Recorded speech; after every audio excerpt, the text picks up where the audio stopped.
Vamos a inclinar el rostro y vamos a elevar una oración. Señor, Dios y Padre amado, gracias Padre por permitirnos estar reunidos este domingo aquí en tu casa, elevando Señor una adoración a ti, una alabanza. Te pedimos Padre que bendigas a todos los presentes, que bendigas tu santa palabra que va a ser expuesta ahora, que bendiga aún a aquellas personas que luego de estos momentos van a escucharla, que toque sus corazones, que los avive, Señor, y que los vayas preparando, Padre, para la obra en la cual tú nos tienes comprometido a todos. Bendícenos, Padre, en el nombre de Jesús. Amén. Bueno, hermanos, qué bueno verlos hoy. Vamos a abrir la Biblia, la Escritura, y vamos a Primera de Tesalonicenses, capítulo 5, a partir del verso 12.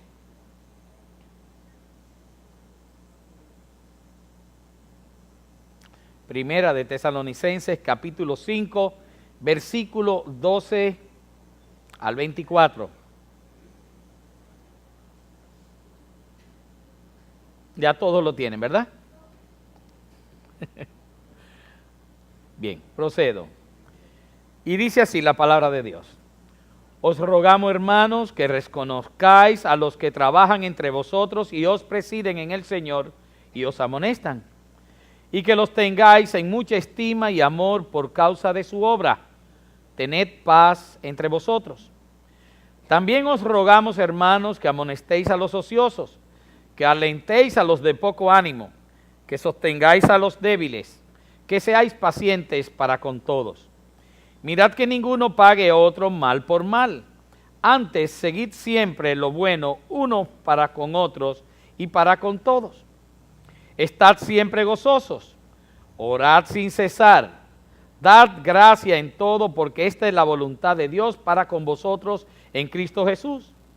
No apaguéis al Espíritu, no menospreciéis las profecías, examinadlo todo, retened lo bueno, absteneos de toda especie de mal, y el mismo Dios de paz os santifique por completo, y todo vuestro ser, espíritu, alma y cuerpo, sea guardado irreprensible para la venida de nuestro Señor Jesucristo. Fiel es el que os llama, el cual también lo hará. Amén. Qué lectura más hermosa, ¿eh? Bueno, aquí lo que vamos a hacer es lo siguiente. Lo que estamos viendo es una exhortación que el apóstol Pablo nos está dando para que nos encaminemos según una serie de directrices a lo que, según vemos en el verso 23 y 24, a una completa santificación de todo nuestro ser, y divide el ser del hombre en tres, espíritu, alma y cuerpo.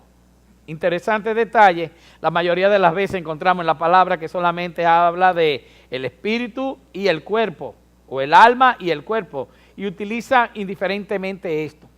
Pero parece ser que aquí Pablo viene y lo hace para darnos también algo más a decir. Y podemos ver que si él está dividiendo el cuerpo en tres es porque es importante que cada elemento de nosotros por entero sea santificado. Y sea santificado porque puede ser santificado. Y debe ser santificado porque también puede ser dado al pecado. Por eso debe ser apartado para Dios, dedicado a Dios.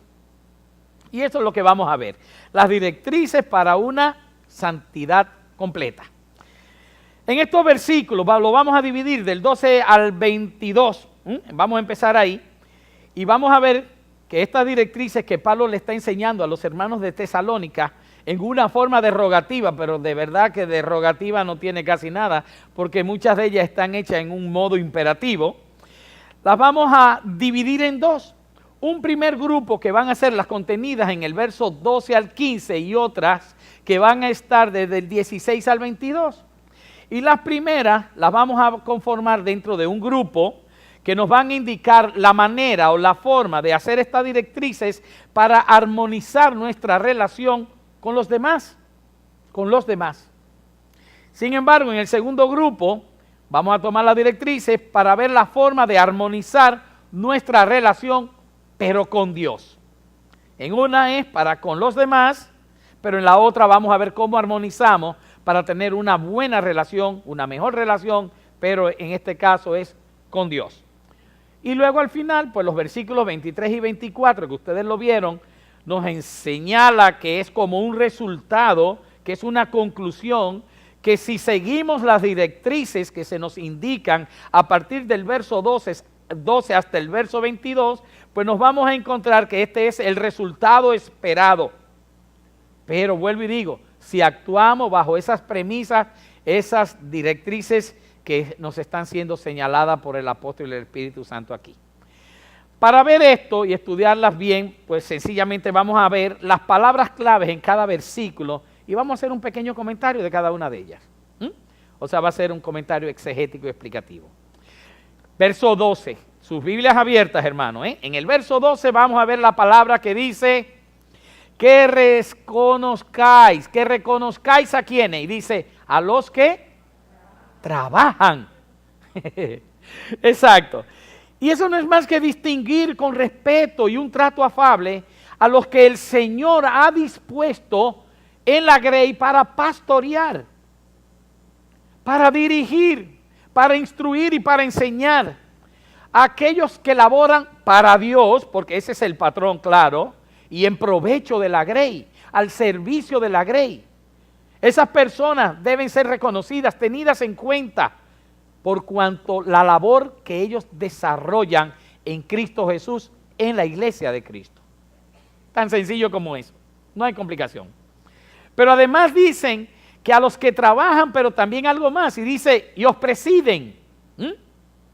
La palabra presiden viene traducida, es un participio de en tiempo presente y en voz pasiva, lo cual significa que presiden porque alguien mayor los puso en ese lugar a presidir. Eso es lo que indica que fueron puestos por alguien en ese lugar de preeminencia. Y en este caso nosotros sabemos que el que pone a presidir en la grey del Señor, ¿quién es? El Dios, el gran pastor de las ovejas. Ese es el que pone. Los que presiden están puestos por Dios, como ustedes mismos establecen, y es para supervisar el orden y los negocios de Dios. O sea, la forma en que Dios está llevando la grey, su iglesia. Luego dice algo más también de estas personas, y dice, no solamente los que trabajan os presiden, sino también os amonestan. La palabra amonestar, que algunos no nos, es un deber y al mismo tiempo es una responsabilidad de todo dirigente, de todo líder en la iglesia, principalmente del pastor, pero no exclusivamente del pastor. No es exclusiva del pastor, esto es una responsabilidad que vamos a ver en un momentito, que inclusive es una responsabilidad de todos los miembros de la iglesia. Pero en este caso está hablando de aquellas personas que están al cuidado del rebaño. Ellos deben llamar la atención a aquellas personas que se van desviando del camino. Claro, eso se hace ¿en qué? En amor y por medio de la palabra. La confrontación no es por lo que yo quiero o lo que yo pienso o lo que yo opino, sino por lo que dice la palabra. Se confronta a la persona que se está desviando con la palabra. La palabra es la que debe redarguirle. Conjuntamente, claro, el Espíritu de Dios. Luego también hay algo más. Si ya hemos visto estos tres, que son tres responsabilidades básicas de lo que podríamos decir que son las personas que están liderando la iglesia. Primero, presiden. Segundo, ¿qué dice? Trabajan. Y también, ¿qué más? Y amonestan. Y amonestan. Esas son tres responsabilidades. Trabajar, presidir y amonestar la congregación. Y son responsabilidades de cada líder que trabaja en la iglesia, que labora en la iglesia, que está puesto por Dios ahí. Y no puede rehuir de ellas. No, hay pastores que podrán decir, no, a mí no me gusta llamarle la atención a nadie. ¿Cómo que no? Es tu deber, es tu responsabilidad, debes hacerlo. Tienes que hacerlo. Ah, no, lo mío es predicar. No, no es cierto que lo tuyo es predicar. Lo tuyo es hacer lo que establece la palabra de Dios, que son tus responsabilidades y debes cumplir con ellas. Dice algo más ahora y dice que los tengáis en mucha estima y amor. ¡Wow! Pastor Atilio debe estar encantado cuando estas cosas se leen aquí. Que los tengamos en mucha, no dice en estima, sino mucha estima y amor. En un primer término se nos dice que debemos reconocerlo. Y esa es una responsabilidad nuestra hacia los siervos de Dios que son responsables de nuestro cuidado. Pero ahora Pablo nos está agregando dos nuevas responsabilidades, no a ellos, sino a nosotros. Y tienen que ver inmediatamente con el trato que nosotros le damos a ellos, a aquellos que nos presiden. Él nos está pidiendo que los estimemos mucho y que los apreciemos. Se aprecia algo que tiene valor. ¿Entienden? Usted aprecia lo que tiene valor para usted. Si no, se desprecia, se bota, se descuida. Y en este caso, se supone que las personas que están en la iglesia para servirle a la grey de Dios, debemos nosotros tener mucho cuidado con ellos, mucha estima y mucho amor. Y termina escribiendo también algo más, Pablo, y dice, tened paz entre vosotros. Y ciertamente debe haber paz entre todos los hermanos y los que somos miembros de la iglesia, pero esta paz no va dirigida a entre todos los hermanos, sino paz con ¿quiénes? Con ellos, con el pastor, con los diáconos, con los líderes, con los siervos que están al frente de la grey. A ellos es que se está refiriendo, a ellos que va dirigido este mensaje de que y tengamos paz con ellos. Establecer esa paz, ese vínculo de paz con el pastor, con los diáconos de la iglesia. Que no exista ningún tipo de división o disensión entre nosotros y ellos. Como también no lo debe existir entre ninguno de los miembros de la iglesia, sino en todo lo contrario, paz y armonía, paz y armonía. Entonces podemos concluir que las responsabilidades básicas de los líderes de la iglesia son trabajar diligentemente, presidir bien, amonestar a los que se aparten del evangelio, pero que las responsabilidades básicas de los miembros de la iglesia en relación a aquellos que la presiden son reconocerlos y apreciarlos, estimarlos y amarlos y tener una relación de respeto y de paz con ellos. Señores, qué cosas más pequeñas, o sea, qué directrices más cortas, pero qué precisas son, qué puntuales son, y de verdad que si las seguimos, nuestra relación y nuestro crecimiento espiritual se va a ver enormemente engrandecido. Se lo digo de verdad que sí. Siguiendo estas directrices que nos indican la forma de armonizar nuestra relación con los demás, luego de ver la relación de los líderes y la grey, ahora vamos a ver qué se nos dice acerca de las responsabilidades dadas, pero esta vez a todos los miembros de la iglesia con relación a ellos mismos. Nos vamos entonces al verso 14, ¿ok? Y eso dice, que amonestéis. Se ve claramente que ya no es al pastor, sino que le está diciendo a quiénes. A ustedes, hermanos, fíjense cómo lo dice. También os rogamos, hermanos, o sea, como otra rogativa aparte, que amonestéis a los ociosos. ¿Quiénes? Ustedes, hermanos.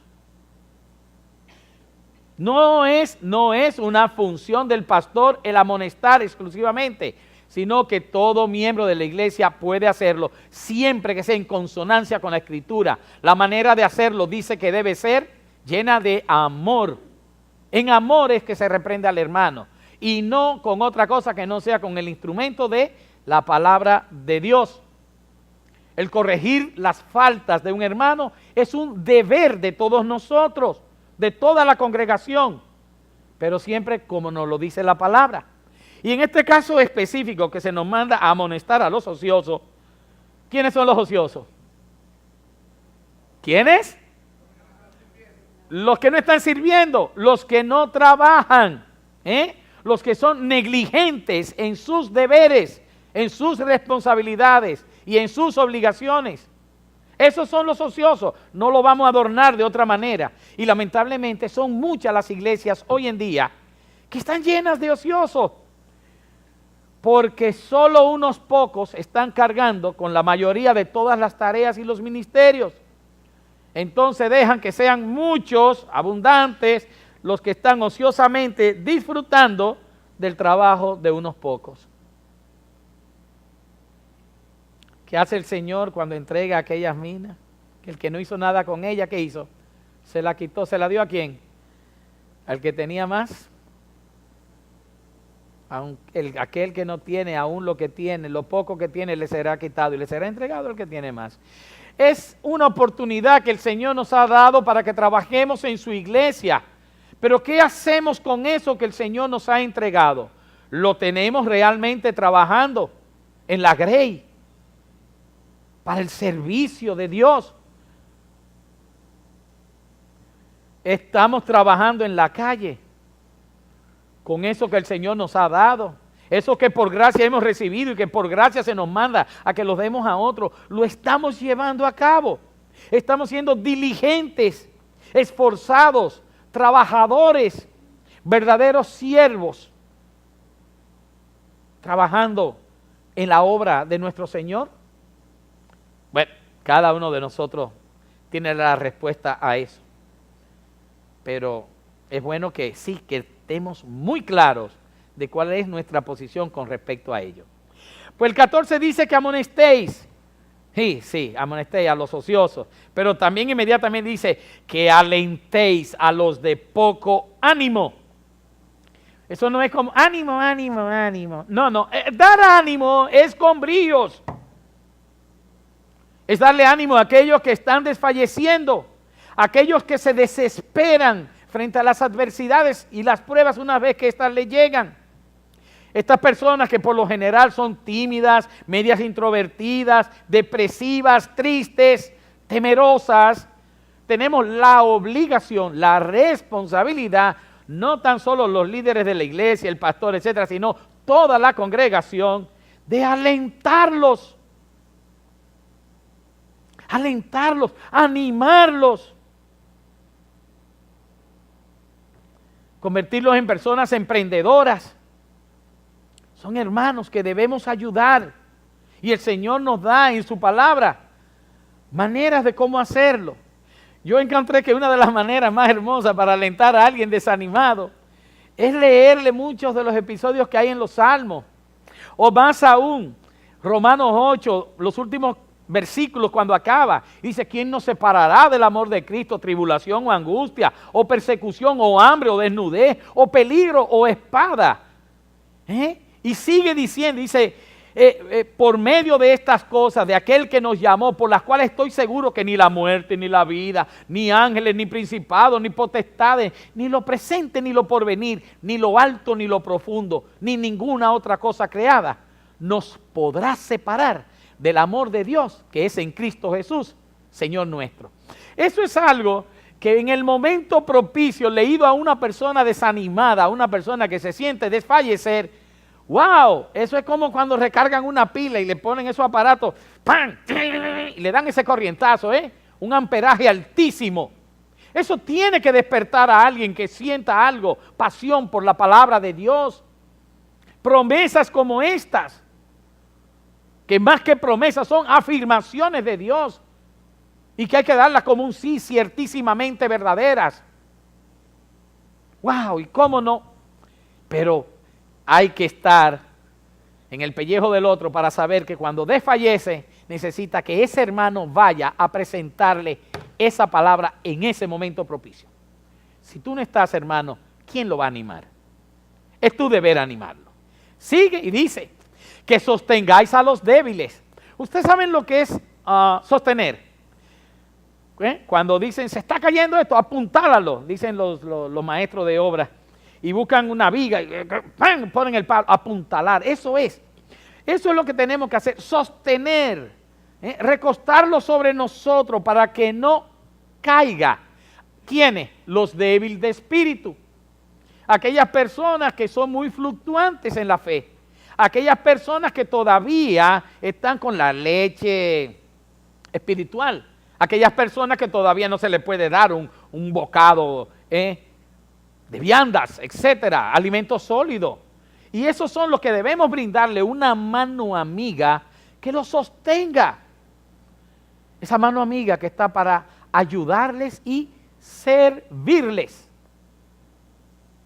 No lo empujamos, lo sostenemos. Eso es lo que hacemos. Otra más dice que seáis pacientes para con todos. Eso sí es cierto. En una iglesia donde debemos amonestar al hermano, debe ser con paciencia.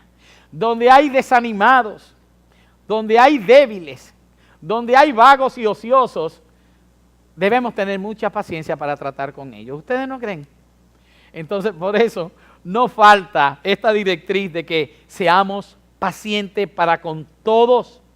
Ese es el trato que debemos tener, que debe reinar en nuestra relación de unos con otros. De paciencia. Ser paciente es una gran virtud.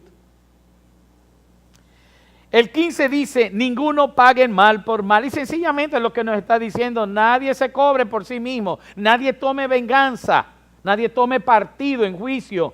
Y hay que estar claro, ¿cómo que no paguemos mal por mal? No, solamente pensando que nosotros éramos enemigos de Jesucristo por medio de esa separación que nos hizo el pecado. Y que el Señor aún así, siendo nosotros sus enemigos, nos amó.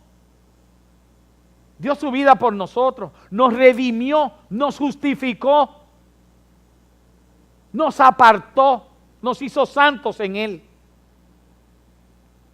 ¿Cómo puedo yo decir que yo puedo tener un enemigo si siendo yo enemigo del Señor, Él me amó? ¿Ok? Y no dice que nosotros le amamos a Él, sino que Él nos amó primero a nosotros, siendo aún nosotros sus enemigos como éramos. Romanos 12:17 también el mismo Pablo dice, no paguéis a nadie mal por mal, procurad lo bueno delante de todos los hombres. Y es una directriz que se repite en muchas de sus cartas. Y como podemos apreciar es lo contrario. No podemos, hermanos, no podemos pagar mal por mal. El que me la hice, el que me la hace, me la paga. No, Señor. Hágale bien y así quizás pueda transformar ese corazón. No debe hacerlo así.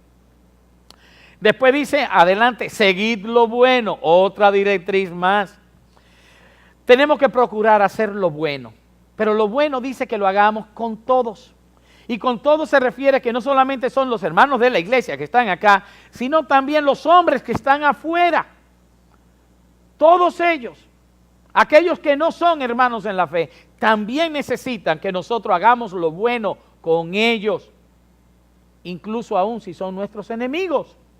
Es lo que dice la palabra, es lo que nos manda el Señor. Y si en verdad somos siervos obedientes, es lo que debemos hacer. Resumiendo entonces, podemos ver que las siguientes formas armoniosas o las siguientes directrices son las que van a mejorar nuestra relación de unos y otros, pero no tan solo en la iglesia, sino también fuera de la iglesia. Y fueron, acuérdense, amonestar a los ociosos, animar a los desanimados, ayudar a los débiles de espíritu, vivir en paz los unos con los otros, no hacer venganza, sino procurar el bien de todos y procurar lo bueno para los hermanos, así también como para aquellos que no son hermanos en la fe. Directrices para mejorar nuestra relación con las personas y directrices para mejorar nuestra relación con Dios. Y ese es el grupo que vamos a entrar ahora. Esas exhortaciones que van a ayudarnos a que nosotros tengamos algo más íntimo con el Señor. Son, como les dije ya, directrices y exhortaciones muy cortas, inclusive fáciles de recordar, pero en caso de nosotros seguirlas, nos van a brindar una vida plena en paz y en armonía con Dios. La primera está en el verso 16 y dice, estad siempre gozosos. Ay, pero ¿cómo va uno a estar gozoso pasando por tantas dificultades? Eso dirán algunos. Bueno, yo creo que en el mundo no debe haber una persona más feliz que un cristiano. Más gozoso que un cristiano no lo puede haber. Que fulano se sacó la lotería. No, yo tengo mayor gozo que ese. Porque es demasiado ya lo que nosotros hemos recibido. Miren, en primer lugar, el creyente en Cristo es amado por Dios, como dijimos ahorita. Y por medio de Jesucristo, de su sacrificio, de su sangre, nos son perdonados nuestros pecados. Todos son borrados. El dinero no borra pecado. La fe en Jesucristo y en su sangre borra los pecados que nosotros hayamos cometido. Después somos sellados por el Espíritu Santo como propiedad de Dios. Qué interesante, ¿eh? Pero también, además de ser propiedad de Dios, nos hace hijos adoptivos de Dios. La fe en Jesucristo nos convierte, y aquellos que creyeron en Él, dice, les dio la potestad de ser hechos hijos del Dios Altísimo. Pero también, además de nosotros ser hijos, somos coherederos con Cristo. Y por todavía, si fuera poco, estamos guardados para una vida eterna conjuntamente con nuestro Señor, al lado de nuestro Señor, en las mansiones celestiales en el cielo. ¿Quién puede tener más gozo que alguien que reconozca todas estas cosas en su vida? Nadie. Entonces, el cristiano sí es gozoso. No creo en cristianos débiles con la cara compungida. Sí, estoy en prueba. Sí. Eso por un momento puede ser molesto, pero lo que te espera es mucho mayor que lo poco que puedas estar pasando aquí ahora. No hay razón. El gozo. John Piper sé que escribe mucho acerca de eso, y en Filipenses se nos habla mucho acerca de eso. Pero señores, es cierto, el gozo es importante en la vida de nosotros. Seguimos, esa no es la primera. Dice en el 17, orad sin cesar. ¿Y cómo es posible? Sí, la disposición de oración debemos tenerla siempre, porque eso nos hace humildes, nos hace dependientes con Dios. Aún manejando, sí. En el trabajo, sí. Es esa actitud y esa disposición que tiene el cristiano de estar en contacto continuo con Dios. Eso es orar. Esa comunicación. No es arrodillarse en un lugar escondido que se ahora. No, esa es tu oración íntima, eso es otra cosa. Yo digo que la actitud del cristiano 24/7 es oración. Eso es. En todo momento, eso nos va a ayudar a pensar de continuo en Dios, y eso nos va a ayudar a que las cosas que hagamos son filtradas primero, ¿por qué? Por Dios mismo.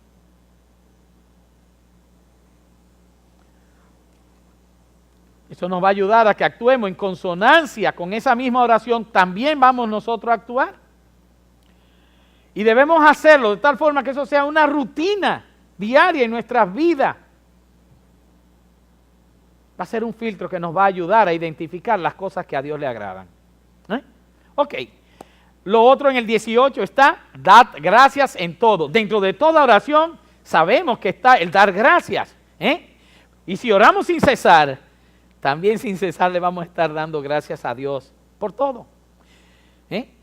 En gran medida nuestras oraciones deben ser más de acción de gracia que de otra cosa. Y eso es por las bendiciones inmerecidas que nosotros hemos obtenido desde que nosotros logramos, por medio de la misericordia de Dios, obtener la salvación. Debemos ser siempre agradecidos. Y les voy a decir algo, razones para ser agradecidos siempre sobran. Y hay un ejercicio muy bueno que debemos practicar. Cuando a veces uno nos dice, bueno, pero es que yo no encuentro, gracias Señor por el día, es que más, gracias Señor por mis hijos, gracias. Mira, haz un ejercicio de memoria y ponte a pensar todas las bendiciones que Dios te ha dado y dale gracias por ello y vas a ver que no acabas. Vas a ver que no acabas. Dios nos pide que seamos agradecidos.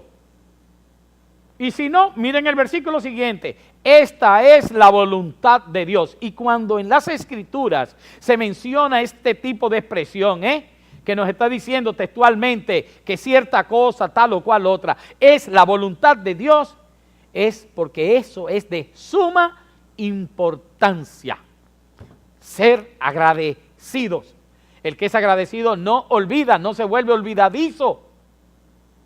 El que es agradecido mantiene una memoria constante de la misericordia y las bendiciones recibidas de parte de Dios. Y eso nos ayuda a nosotros, como mucha gente aún en el mundo dice, no, yo no le hago una maldad a fulano porque me hizo un favor muy grande una vez. Ajá, si los del mundo se comportan así, ¿cuánto más nosotros, los de la fe? Dar gracias a Dios es de suma importancia. El 19, y estamos cerquita, ya dice, no apaguéis al espíritu. Y la prohibición, porque ya aquí es una directriz, pero es una prohibición, está en el verbo presente, lo que equivale a decir, o sea, en el verbo presente, en ese modismo en griego que utilizó, es como decir, para de estar apagando el espíritu. Eso es lo que quiere decir, o sea, para ahora de estar tú apagando el espíritu. Eso es lo que dice. Porque uno dice, y no apagué el espíritu, eso es que en un futuro no lo vayamos a apagar. No, lo que te está diciendo es, detente ahora, ahora que estás apagando el espíritu. Es un presente, y continuado. Eso es lo que nos dice. Efesios 4:3 también vuelve y nos declara y nos dice que no contristemos el Espíritu de Dios con el cual nosotros fuimos sellados. No se debe contristar, no se debe apagar el Espíritu de Dios. ¿Por qué? Ay, señores, porque las consecuencias serían catastróficas para nuestras vidas. Y la única manera de no entristecer, constrictar o apagar el Espíritu de Dios es sencillamente alejándonos de lo que a Dios no le agrada. ¿Y qué es lo que a Dios no le agrada? El pecado. Volvemos a lo mismo. Aléjense del pecado. Es la única forma de uno hacerlo.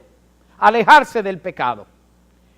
Y si llegas a caer, pues mira, oración constante dice, arrepentimiento, pide al Señor perdón y sigue adelante. Pero aún la oración constante, como dijimos ahorita, el estar agradeciendo también nos va a ayudar a nosotros a no pecar, en serio. El tener la memoria constante de Dios en cada momento nos va a ayudar a no caer en la tentación y por tanto a no pecar. Esta prohibición que nos dice aquí de no apagar el espíritu viene siendo igual que la que dice también en las Escrituras, no améis al mundo ni las cosas que están en el mundo. Y es ese tipo de presente y ese mismo tipo de estructura gramatical, de presente. No amen al mundo, pero es que no lo estén amando ahora, no lo amen, pues tampoco estén apagando ni contristando el Espíritu de Dios. Eso es lo que tenemos que hacer, parar esa relación afectiva con el mundo, pararla, que lo que está haciendo es apagando el Espíritu de Dios. Eso es, no es más. El 20 dice, no menospreciéis las profecías. Nosotros sabemos en realidad que hay un don o había un don de profecía anteriormente, y ustedes lo saben, pero en este caso Pablo está escribiendo una carta que aunque ciertamente había muy pocos escritos en lo que conforman hoy el canon, que es el Nuevo Testamento. Sin embargo, aquí no se está hablando del don de la profecía como tal, sino que habla de no menospreciar la predicación, la enseñanza, la revelación por medio de la predicación de la voluntad de Dios puesta en su palabra, ya sea en el Antiguo Testamento o en las pocas cartas que existían hasta ese momento. Se refiere a eso. No menosprecien el mensaje de Dios. Un profeta es un mensajero de Dios. Eso es lo que es. Entonces no podemos dejarlo a un lado por asuntos más espectaculares que esto.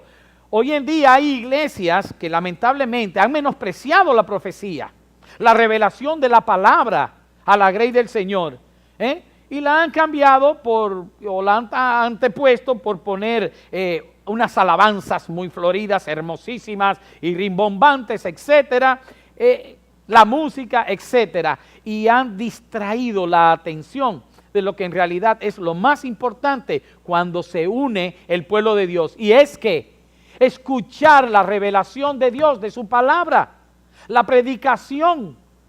Eso es lo más importante. Aquí venimos, nos saludamos, etcétera, cantamos, oramos, adoramos, pero la parte esencial, cuando se llega al cisma, en la cúspide, no es más que esta, la predicación de la palabra. Y a eso es que se está refiriendo. No menosprecien la predicación, porque aquellos que lo hacen y aquellas iglesias que la hacen son iglesias vanas, superficiales, como todas esas iglesias light que hay por ahí ahora mismo. Y a evitar esto es que está llamando en este mensaje, con esta directriz, a la congregación el apóstol Pablo, a eso mismo. No menosprecien las profecías. El 21, y estamos terminando, dice: examinadlo todos. Los cristianos no somos zombies que seguimos ciegamente a un líder o a un hombre en todo lo que él nos dice que hagamos. En ningún momento. Nuestra fidelidad solamente es con Dios y su palabra. Es así. Por lo cual, si alguien se para aquí a enseñar algo, debe estar basado en la palabra de Dios. Y si no, diremos como dijo el mismo Pablo en Gálatas: y si bajase un ángel aún, bajase del cielo y os trajese un evangelio diferente al que yo os he predicado, anatema sea. Esa es la realidad.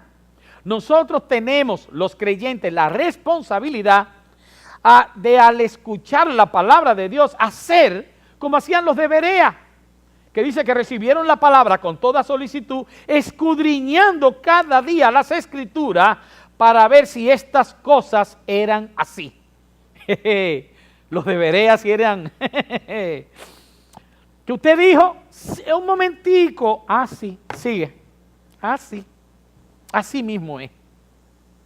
Yo no creo en predicaciones que no tengan en su contenido las divisiones de capítulo, versículo. Esas que son todo positivismo, y esas que son sencillamente a razón de lo que les sale a cada cual decir, no son predicaciones. La predicación es la palabra de Dios expuesta por medio de una persona a una congregación. A eso también nos dice: y retened lo bueno. ¿Qué es lo bueno? Bueno, lo que no es malo. No, lo bueno en este caso es conservar. Eso es retener, conservar lo útil, lo verdadero, lo no falsificado. ¿Cuántas prédicas, cuántos predicadores y cuántas iglesias de muñequito, de caricatura hay por ahí, falsificando la palabra de Dios? Y aquí dice claramente que si debemos hacer algo es retener lo bueno, conservarlo. Por lo tanto, debemos rechazar lo que no es bueno, lo que no es verdadero, lo que no es auténtico. Y el 22 dice: absteneos de toda especie de mal. Como si fuera el pomo, como dicen, y le puso la tapa al pomo. Claro, nosotros muchas veces tenemos mucho cuidado con aquellos pecados que son escandalosos, que llaman mucho la atención. Los más fuertes, pero los otros, como que son más pasables. Y realmente no es así. Nos debemos cuidar de aquellos pecados que son escandalosos, pero también aquellos que no se evidencian tan fácilmente en nuestras vidas. Aquellos que tienen que ver quizá con nuestro orgullo. Y como decía el salmista: muéstrame aquellos pecados que me son ocultos, que muchas veces no nos damos cuenta, porque nosotros somos los críticos más chéveres que hay cuando nos criticamos a nosotros mismos, y despiadados cuando criticamos al otro, claro. Y debiera ser lo contrario, debemos ser fuertes con nosotros mismos en nuestra autocrítica, porque ¿quién nos conoce mejor que a nosotros mismos, luego de Dios, que nosotros? Pero engañoso es el corazón del hombre más que todas las cosas. Eso dice la palabra. Absteneos de toda especie de mal me da una lección, y la lección real de esto es que todo pecado, por chiquito, escandaloso, no escandaloso, oculto, que sea, es una ofensa de Dios.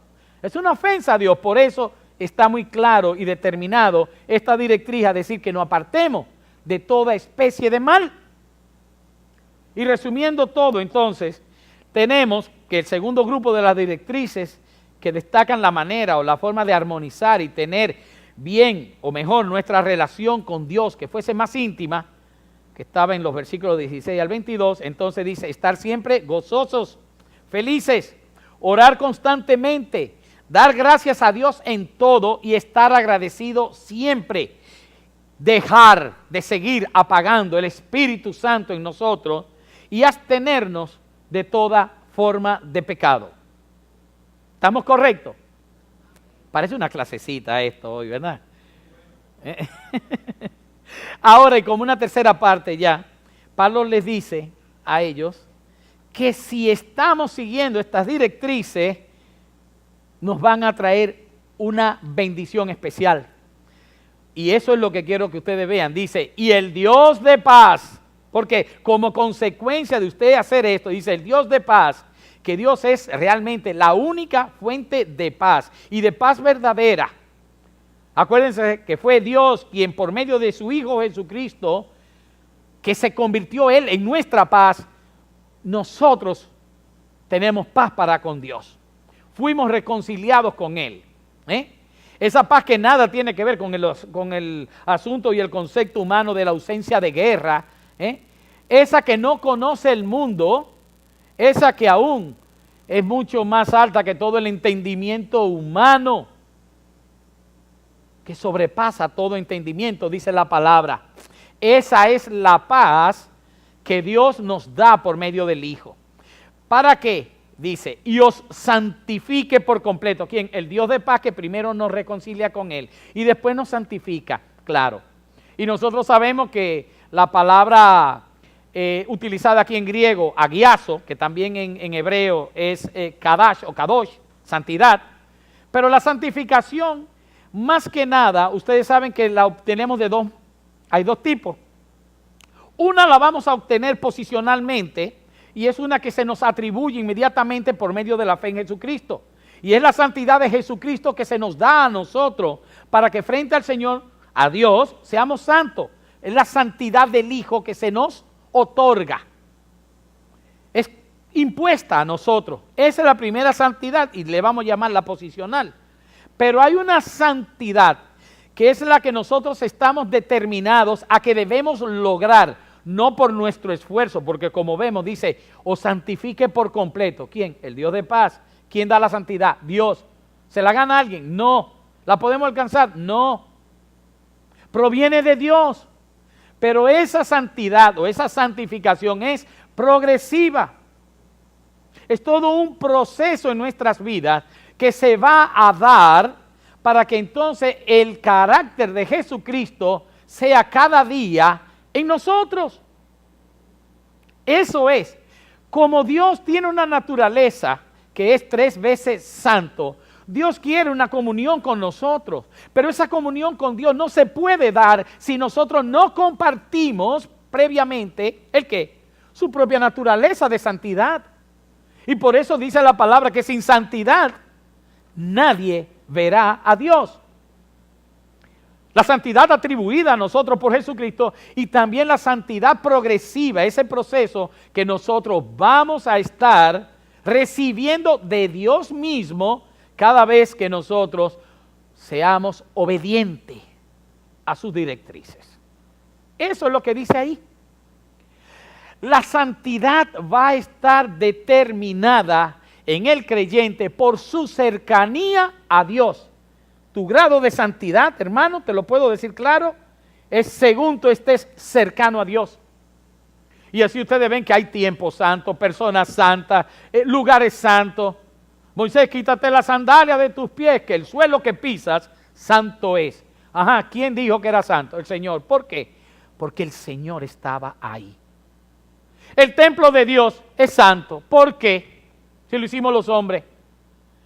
Porque la presencia de Dios estaba en el templo, se manifestaba ahí.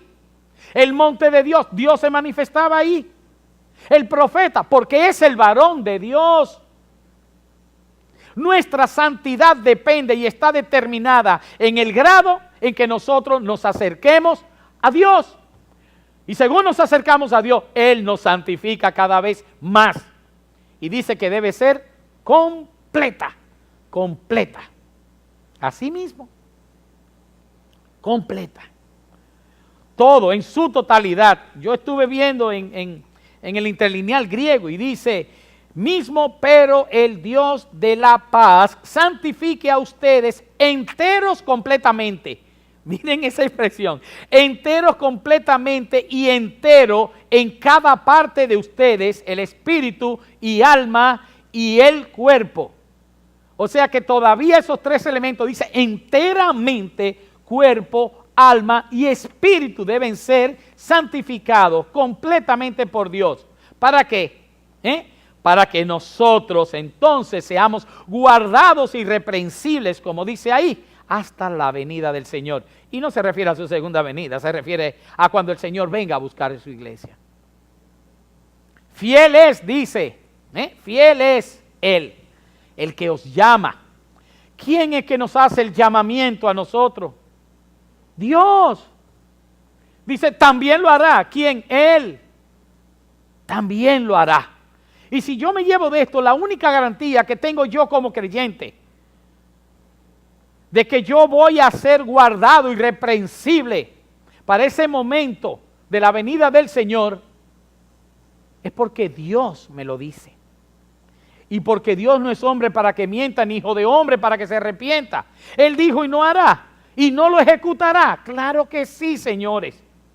Él va a guardar nuestra alma, nuestro espíritu y nuestro cuerpo. Nuestro espíritu porque es el soplo de Dios en nosotros y por donde nosotros podemos mejor armonizar con Dios. Nuestra alma porque es nuestra voluntad, son nuestros instintos, nuestros deseos. Y el Señor, ¿qué va a hacer con eso? Los va a convertir a su manera, va a transformar nuestra mente para que tengamos la mente de Cristo. Y nuestro cuerpo, que en este caso es el soma, es porque dice claramente las Escrituras que no nos pertenece. ¿Acaso no sabéis que vuestros cuerpos son templo del Espíritu Santo y no os pertenecen? Eso es lo que nos dice el Señor. Porque previamente también se nos pide que lo entreguemos. ¿Cómo qué? Como ofrenda de olor fragante a Dios. Todos nuestros miembros deben estar dedicados ¿a qué? A hacer el bien, a cumplir la voluntad de Dios, a seguir las directrices que acabamos de leer. Nuestra boca, nuestras manos, nuestros pies, todo nuestro ser debe estar al servicio de nuestro Dios y Salvador. Esa es la realidad.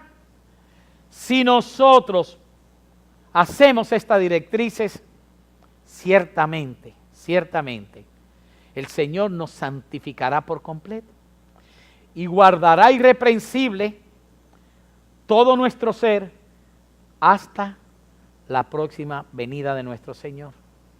Amén. Después le damos una repasadita en casa, ¿cierto? Vamos a ponerlo por obra. Vamos a orar. Bueno, Padre, ¿qué decirte, Señor, sino más que gracias, Señor? Gracias porque lecturas como esta, estudios como estos, Señor, de tu palabra, pues están dados para abrir nuestros ojos, Señor, y ver lo que tú nos estás pidiendo constantemente, para que nosotros, Señor, actuemos en consonancia a ello, que nosotros, Señor, podamos definir nuestras vidas dirigiéndonos sencillamente por el camino que tú nos has trazado. Ayuda, Padre, que todas estas cosas pues sean guardadas en nuestro corazón, que sean guardadas realmente, Señor, y que tu Espíritu nos ayude a ponerlas todas por obra. En el santo nombre de tu Hijo Jesús. Amén.